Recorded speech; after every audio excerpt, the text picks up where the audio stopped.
It has the power to inspire. It has the power to unite people in a way that little else does. It speaks to youth in a language they understand. Sport can create hope where once there was only despair. It is more powerful than governments in breaking down racial barriers. It laughs in the face of all types of discrimination. The heroes are standing with me are examples of this power.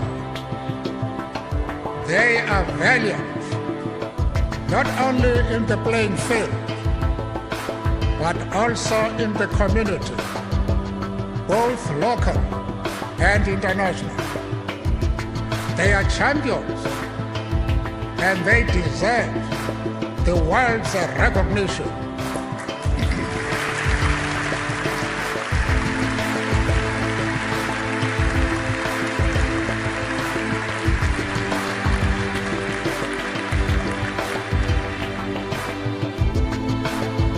Together, they represent an active, vigorous Hall of Fame. A Hall of Fame that goes out into the world, spreading hope, inspiration, and hope. Their legacy will be an international community where the rules of the game are the same for everyone, and behavior is guided by fair play and good sportsmanship. I ask you now to rise and join me in commending the original inductees into the World Sports Academy Hall of Fame.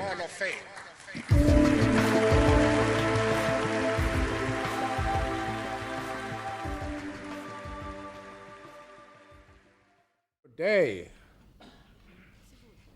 I had lunch at the South African Embassy. A few years ago, if the South African ambassador had invited me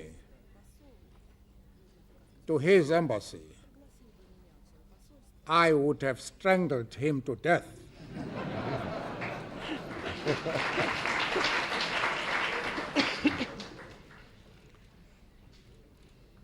But today, I can walk into his embassy, sit down, and enjoy his meal.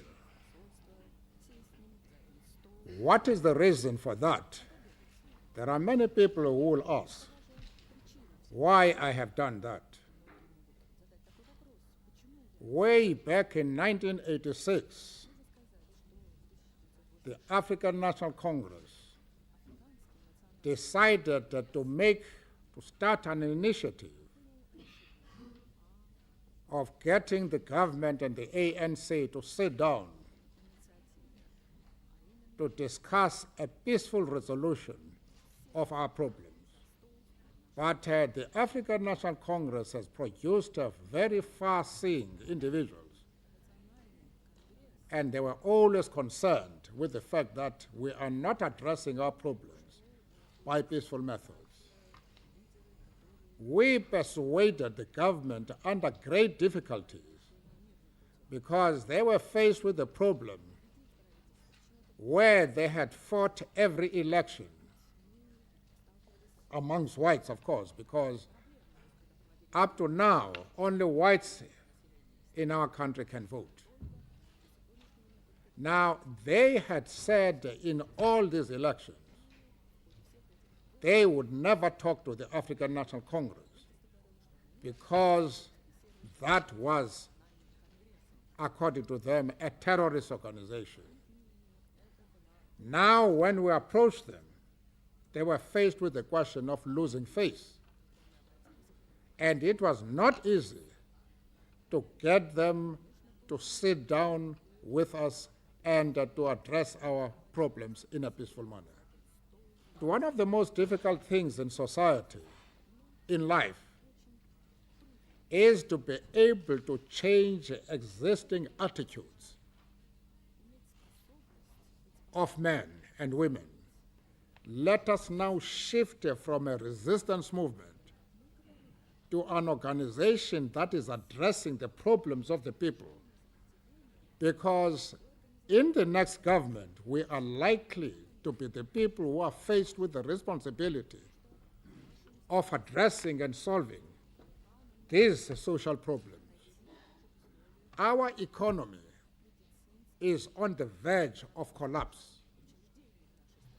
And because of these social problems, it has become necessary for us to shift from being purely a resistance movement to an organization which is upfront in addressing the social problems of the country.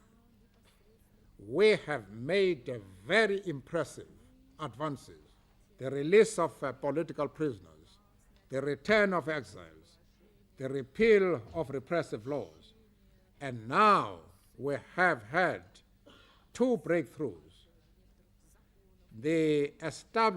An agreement to establish the Transitional Executive Council, which is going to take some functions of government, although the white parliament is still going to remain the parliament of the country. But already the masses of the people are creating institutions of democracy which are beginning to exercise political power. We have this Transitional Executive Council, which is going to prepare for the forthcoming elections. And above all, we have set the 27th of April next year as the date when we are going to have elections for the whole country, for all the people of South Africa. For the first time, the people of South Africa are going to elect a government of their own choice. In this situation, it is our duty to mobilize all South Africans, black and white, to move forward with us. We are saying, let us forget the mistakes of the past. Let us work together in order to build a new South Africa.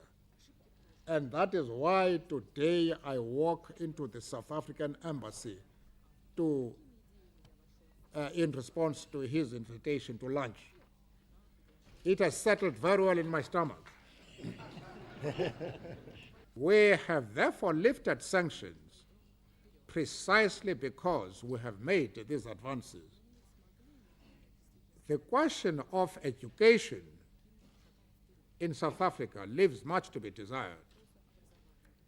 And it is in this regard that UNESCO can play a leading and even decisive role. What I have asked the Secretary General is whether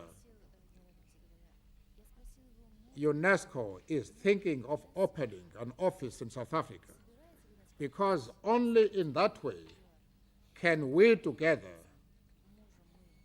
try and work out an overall plan to address problems in regard to education, science, and culture.